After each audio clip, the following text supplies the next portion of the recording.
Hello, welcome to an exciting new episode. I'm your host, Malcolm Richmond, and this is Full Tang.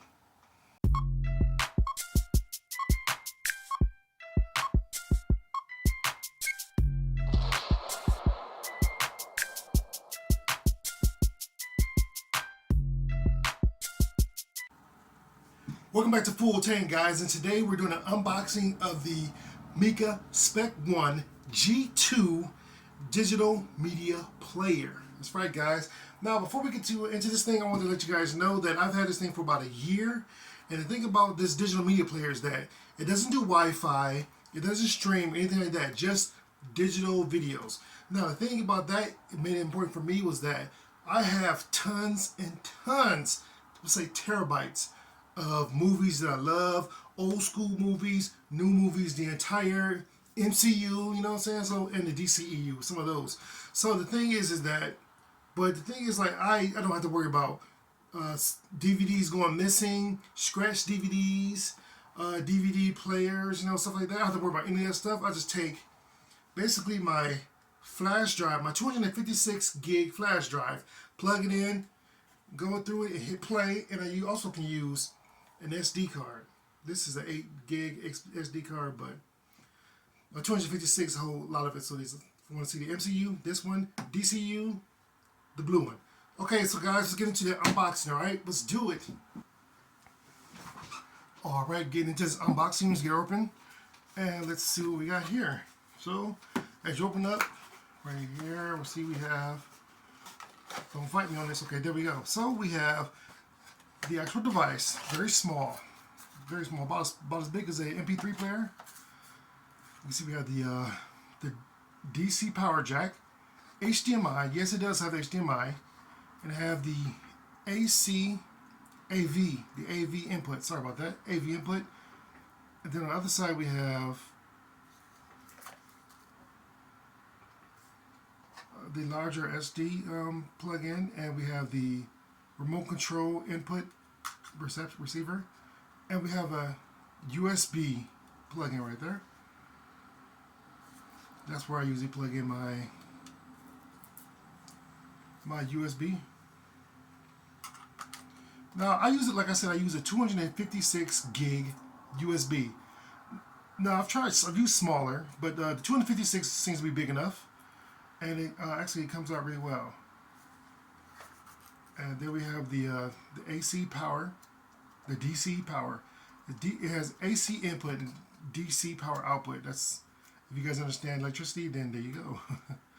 And then there's the HDMI, and there's the AV. Very light device. And of course the SD goes right there. Bam. Now let's see what connections we have that come with this. We have the remote control, pretty basic, standard. You have the power button, the home button, movie button, music button. Now the thing about it is that the device actually reads music, MP3, MP4. Now I haven't found one movie file that it doesn't read. QuickTime, MP4, WMV, almost any kind of file, and all audio files. I haven't found any files that it hasn't read yet. It reads JPEGs pretty well. So let's continue on with the remote control. Now these are your directionals and your enter button, and the menu. Go direct to menu. And rewind, play, fast forward, skip ahead, stop, skip back, set up the audio visual to HDMI. Now these are the sources. Okay, now we'll see what else we have in here. We have the AC DC power adapter right here. As you can see, it has a pen input right there, like so. It came with everything you need. I put a little Velcro strip on there so it doesn't move around on top of my speaker or on top of my TV. TV nice and stable. And it also came with the AV cord. Here it is right here. Move it over there. Here's the AV cord. It has the stereo on one side, and it has the audio right and left. And then the video, standard. This is about 3 feet, which is really good, you know, to go from, you know, where it sits on my speaker next to my television, and then it plugs into the back. Well, actually, sorry, this plugs into here, and then I use this to plug into my flat screen, which works really well. You can plug it into your flat screen or your VCR for your old school guys out there. So that's how it is, and let's take a look at how it looks actually on your TV screen. We can go over that, okay? Let's see what we get.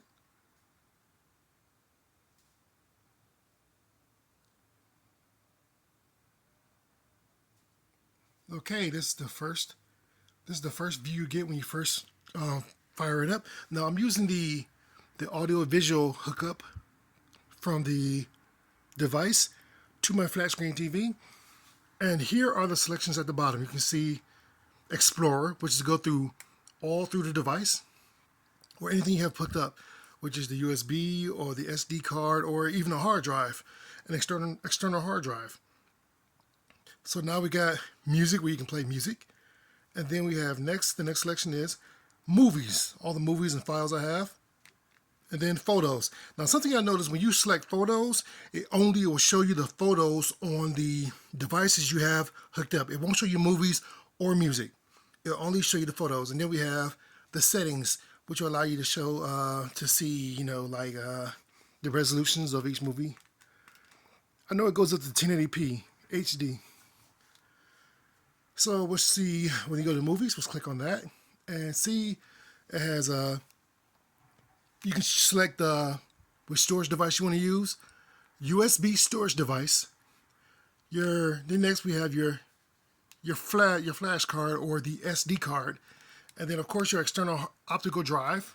You can see at the very bottom, and that is basically what we have here. So thank you guys for watching. Okay guys, so I got all of this for about 40 bucks online. So the thing is now, like I told you guys, I've had this for about a year. Now I'll tell you this. Now this device, like I said, it pretty much reads almost every photo file and media file. I haven't really found one that it doesn't read. But I will say this, is that as you know, you can't fast forward and rewind back through your videos and stuff like that. However, the processing in this tiny device isn't the best. So basically, if you overload it, it won't like pause and think about it. What it'll do, it'll totally turn off on you. It'll turn off, but then all you gotta do is just turn it back on, and you'll be right back to working like normal. But the thing is that the processing on it is a little slower. Now I'll tell you again, this is a Spec 1 G2. Now I've seen Spec 2 G3s out there, 3.5s. But this is the G2. Like I said, this was $40. I don't know how much the other generations are. Another thing, if you lose a remote, you won't be able to use this thing. I don't know how you'll be able to, you know, operate this device without the remote. So that should be food for thought. You must keep in contact with the remote and figure out what it is. And the remote takes two AAA batteries. Okay, guys, I'd like to thank you guys for watching me. Don't forget to like and subscribe. And I'll see you next time on Full Tang.